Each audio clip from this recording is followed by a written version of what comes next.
This week's episode is brought to you by More Seen, Unseen Disneyland by Russell Flores. And he's at Disneyland right now, and I only know that because he's posting 1,000 photos an hour on Instagram. Again, that's More Seen, Unseen Disneyland by Russell Flores. Communicore Weekly. Come on and get geeky with Bob around boats and five-legged goats. Communicore Weekly. You might get some freaking. You waited all week. I'm sure you already know this. Greatest online show.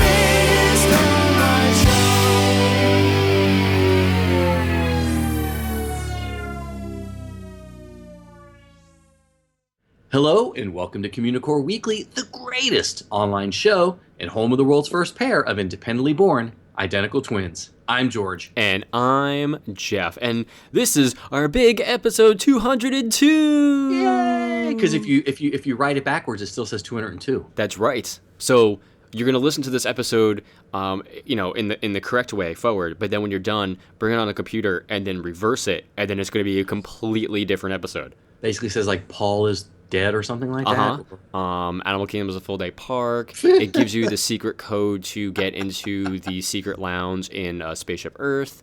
But you need to listen to the entire episode backwards in order to figure out the puzzle, to figure out those clues. Yeah, so it's sort of like the Plus Ultra Tomorrowland escape room type stuff. Yes, but much more satisfying of an ending. Of course. Or because experience you overall. Start right here. Yes. Or you end right here where we just were. Or crap. do you? Gosh. Oh, my head hurts now. I'm going to say something backwards right now, and then we're going to go into the history segment. Are you ready? Yeah. All right, here we go. It's time for theme park history.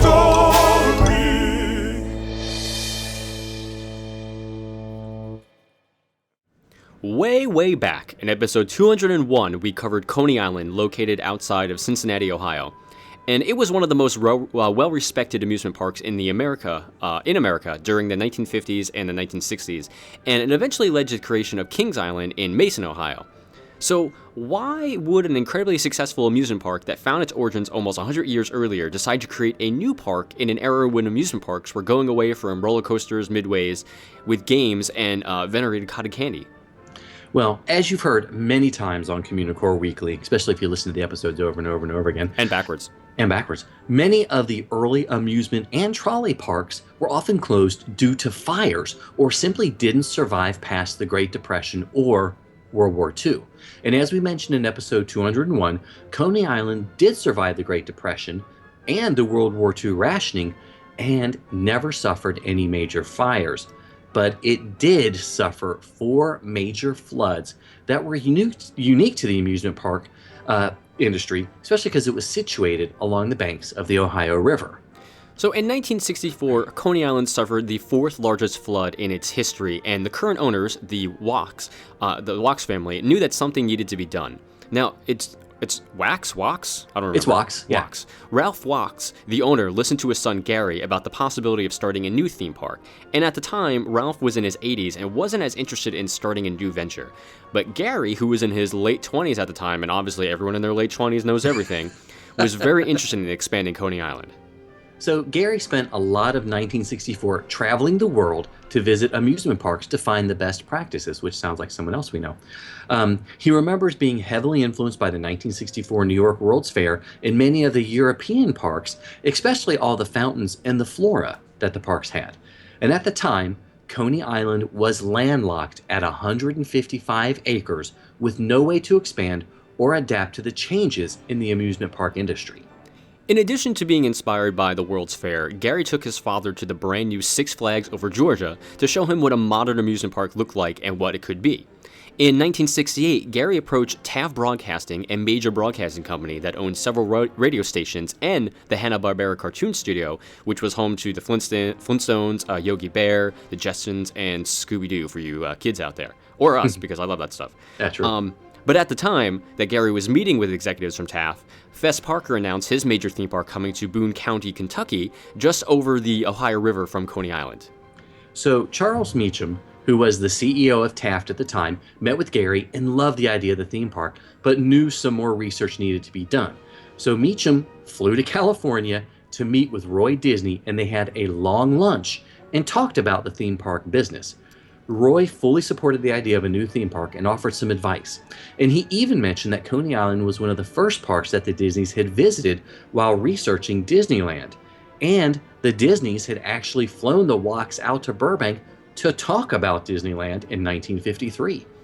It's kind of an interesting side note. Meckham called many of his banking friends and convinced them to deny Fess Parker's funding, thus stopping the competition altogether. And Taft agreed to buy Coney Island for $6.5 million in 1969. And they also purchased 16,000 acres in Warren County to build a new park. A competition was to help to name the new park, and Kings was chosen based on the family that had originally owned the land before selling it to Taft as a reference to Coney Island. And construction began on June 15, 1970.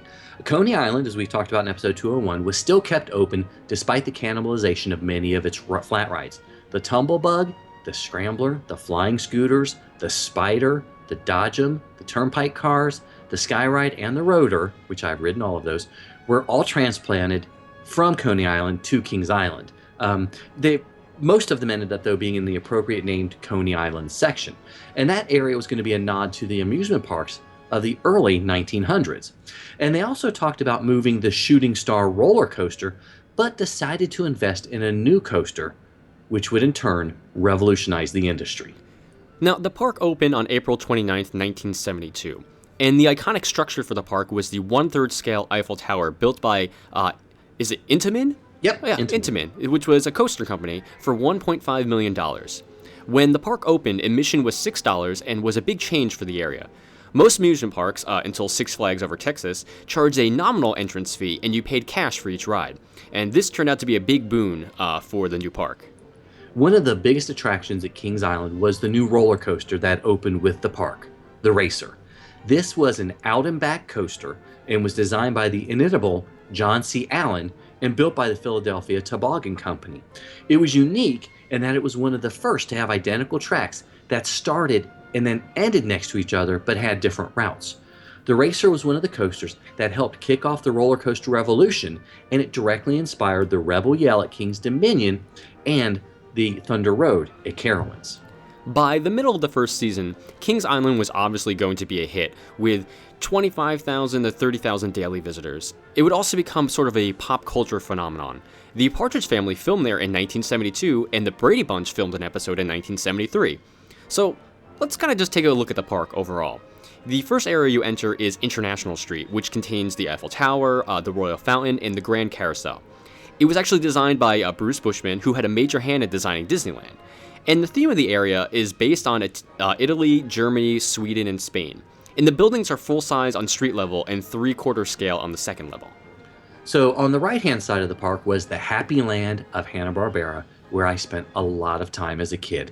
The Enchanted Voyage was a dark ride type small world combo with a very catchy theme song and a very scary snail out front.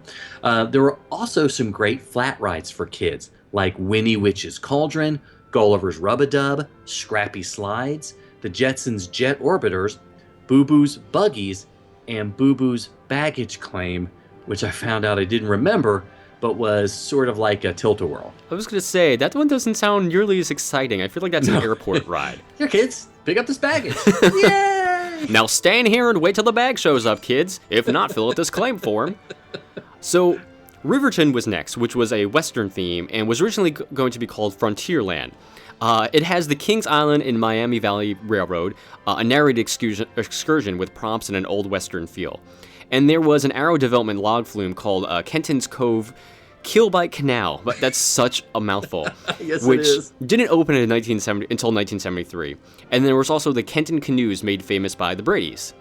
So heading towards the top of the park, we run into Coney Island, which had many rides transplanted from the former Coney Island, and it also included the Racer.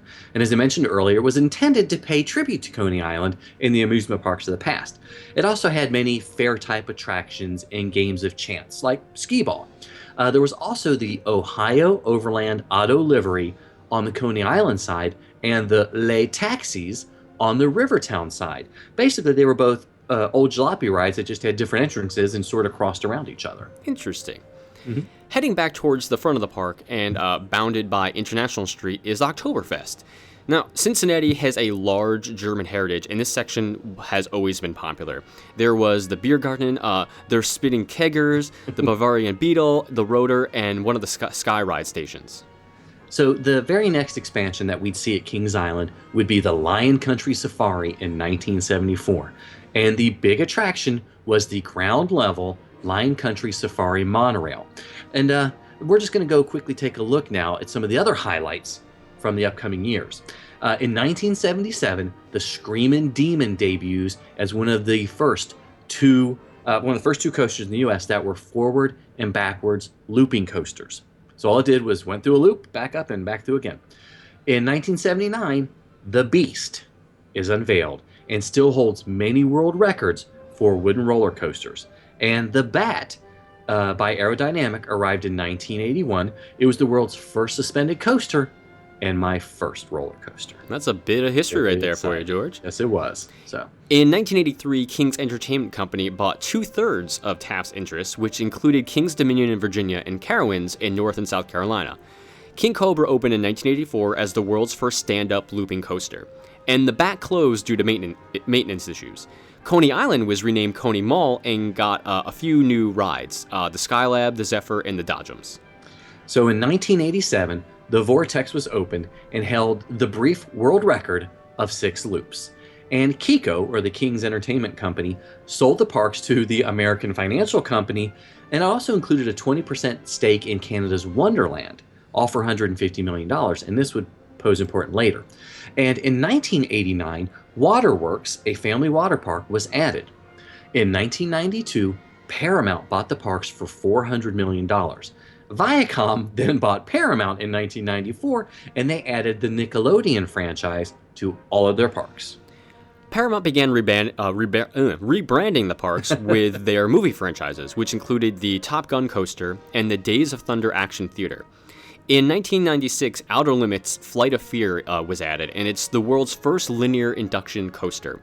In 1999, Face Off, a Viacom inverted coaster, and the Intamin Gyro Drop Tower Drop Zone opened. Yep. And Son of Beast would open in 2000 and actually broke 5 world records for like the tallest, longest, fastest, and first and longest looping wooden roller coaster.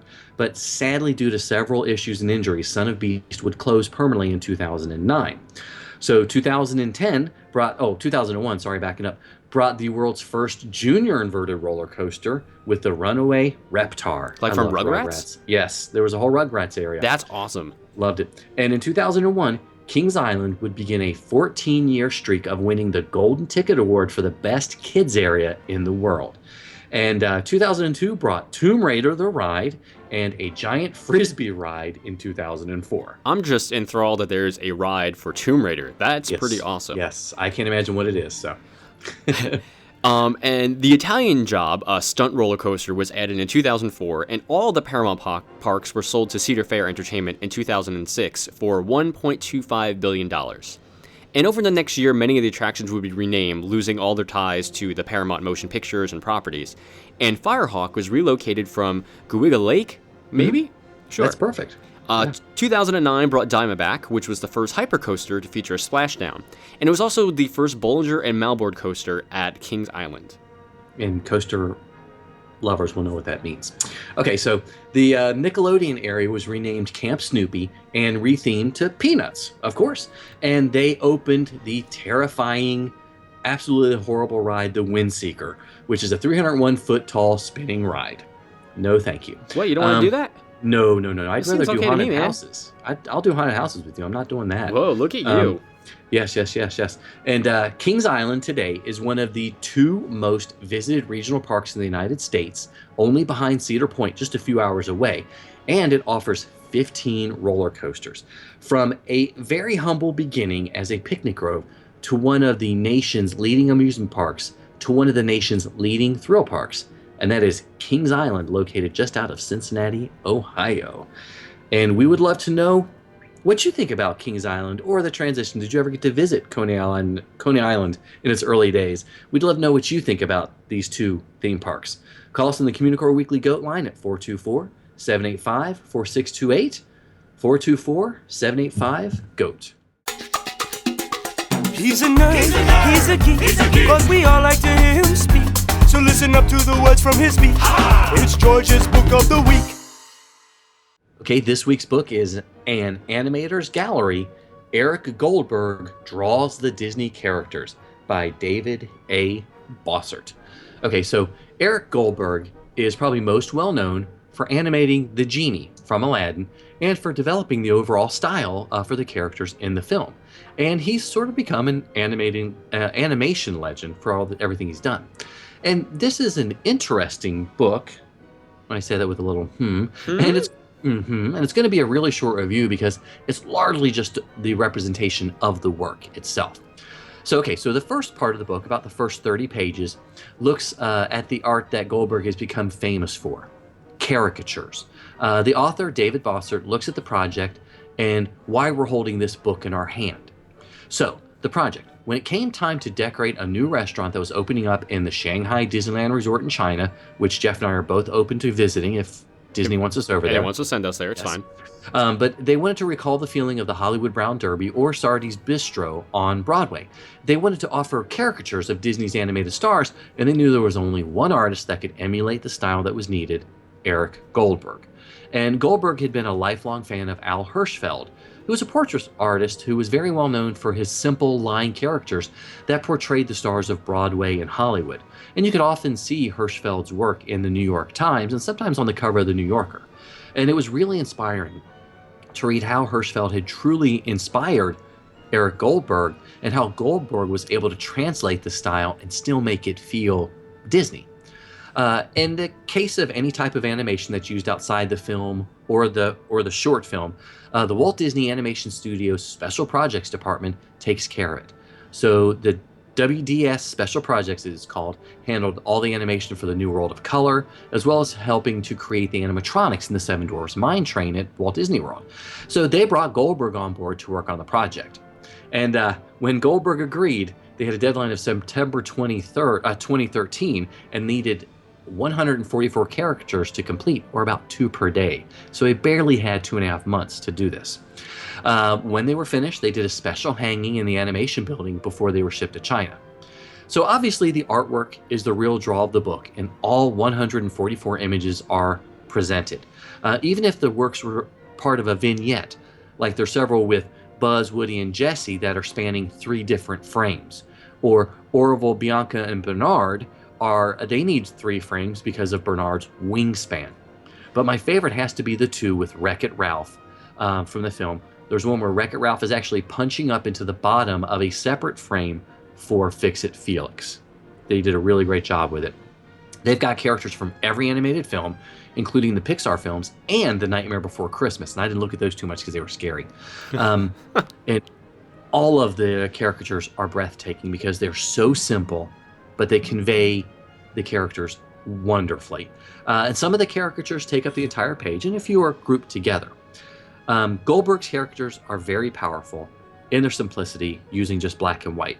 And this book itself is going to be a treasure for anyone that's interested in animation or Eric Goldberg's work. So I recommend it if you have an interest in those areas. This week's book was An Animator's Gallery. Eric Goldberg Draws the Disney Characters. If it's a legend that you seek, come on and take a peek at the window of the week. This week's window is located in Walt Disney World's Magic Kingdom, and it reads The Ralph Kent Collection, Fine Arts and Collectibles, Anaheim, Lake Buena Vista, Tokyo. Now, Ralph Kent started as an artist in Disney's marketing department, and he helped to create the promotional materials for the Jungle Cruise, Walt Disney's Enchanted Tiki Room, and much more. And he was responsible for designing the first limited edition Mickey Mouse watch. Ralph also designed souvenirs such as license plates and bumper stickers for Walt Disney World's gigantic grand opening. And later he was appointed director of Walt Disney Imagineering East and then as a trainer for the Disney Design Group. Sometimes you might see it, sometimes you don't. Hey, look, what's that? It's a 5-legged goat. Now, a lot of you know this already, but Walt Disney struggled financially the majority of his early years, but he actually began to find success late into the 1920s. But he used the majority of his profits he made to build new stories or create new short films. But he always wanted to buy himself a new car, and he promised he'd get himself one when he had enough money. So after they released Snow White and the Seven Dwarfs, and, he made enough money to build a new studio, Walt finally had some left over, and he finally got the car that he wanted. So if you head to the Trolley Car Cafe in Disney's Hollywood Studios, you can actually see the first really nice car Walt ever bought for himself. And it's not just a replica, it's actually the restored version of the actual car owned by Walt himself, just hanging out there at Disney's Hollywood Studios. That's pretty darn cool. So that's like 1/5 of your day at that half-day park. Spending the time there, and but eventually they're gonna have Star Wars Land and some other lands. But until that like time, the park is a mess. Okay. Speaking of something that isn't a mess, that is our year of 1 million or so limited time cadets. Well done. Thank you. I try. For the past year, almost a full year, we've been given a prize every week. And we've still got a few months left, so send us an email at communicoreweekly@gmail.com with your name, your address, and your birthday for something else special, and we'll enter you into the drawing. I mean, basically, we've got probably less than 8 giveaways at this point in time. So, You mean left? Yeah, I'm terrible at the math. Probably like 6. 8, 9? No, it's about 8. Yeah. I think it's 8. We go to the beginning of January. So, yeah. Don't forget to go ahead because we've got some great prizes coming up. We're very excited about it. So this week's winner is Liz R. from West Henrietta, New York. Yay! George, And what did they win? I was getting ready to tell you what Okay, that I was. thought Hey, you forgot. it is a copy of More Seen, Unseen Disneyland by our good buddy Russell Flores. Hooray! Very excited. So that way, if you ever get to make it out from New York all the way to Disneyland, you'll get to use the book to see stuff you didn't see before, Yes. but even more of it that's unseen, Because it's part 2. because it's part 2, but it's not a sequel. No. But it's more. I did want to compare it to The Empire Strikes Back in my review because it's much darker than the first book. That's true because Russ gets cryogenically frozen at the end. Yeah, and he gets his bacon cut off. Mhm. So the boy loves bacon, especially does with love every his single bacon. meal. So, okay, before this gets any worse, we want to thank you guys so much for watching and listening to another episode of Communicore Weekly. Please leave us a rating on iTunes or a comment on YouTube. However you listen to the show, we want to hear from you. Gosh, yeah, we need another 9-star rating. Email us at communicoreweekly@gmail.com to enter the contest or to say hi or say sup, Corey. You can also like us on the Facebook at facebook.com/CommunicoreWeekly. And follow us on Twitter and Instagram. I'm at Imagine Nerding. He's at Jeff Heimbuck. And of course, give us a call on the Communicore Weekly Goat line at 424-785-4628. And make sure to visit the Communa store on our website to pick up some great stuff like the musical and plenty of our incredible t-shirts. Also, if you want your official cadet membership card or some Communicore Weekly stickers, send a self-addressed stamped envelope to Communicore Weekly, P.O. Box 432, Orange, California, 92856. And you can always visit patreon.com/Communicore Weekly to find out how you, too, can support the greatest online show. For Jeff Heimbuck, I'm George Taylor. And for George Taylor, I'm Jeff Heimbuck. Thanks so much for listening, guys and gals. We'll see you next time on Communicore Weekly, the greatest online show.